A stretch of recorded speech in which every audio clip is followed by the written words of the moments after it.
Bismillah. A very dangerous spiritual disease is when you care more about what people think versus what God thinks. And this then leads you to do things that would be displeasing to Allah and maybe be pleasing to people.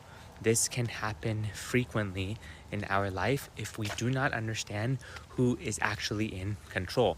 For example, let's say that you are in public and maybe you're not comfortable praying in public. And so you say, you know what, I'm gonna just skip my prayer.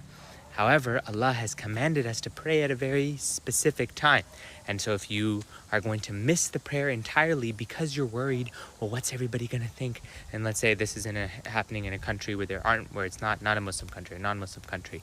And you're so worried, what are people going to say? What are they going to think? How am I going to make wudu? Everybody's going to look at me when I'm putting my foot in the sink, and so on and so forth. And of course, these things, they're not easy, but in the grand scheme of things, they're small sacrifices that we make relative to the sacrifices that were made throughout history so that you and me could be believers.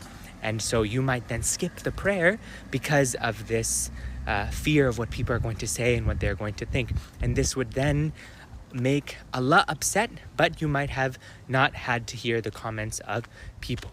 This is an example of this type of attitude. Another example of this type of attitude is when you are so concerned, or your family is so concerned about what our community members going to say if we do it like this, and if we do this, and in different languages people have different phrases for this. In Urdu, this is to say log kya kahenge, this kind of idea of constantly being worried about people's perception, and so you don't make the right life decisions, or you tweak your life decisions because you're so worried about the perception of people. And you might actually start to contradict the rules of the religion because of this worry. Again, this is a big problem. Do not ever compromise on your religious principles and your values and your morals because you're worried about what other people are going to think and about what other people are going to say. Be somebody who is strong and firm in their deen, and do not be somebody who is weak and who's constantly following the tides of the time.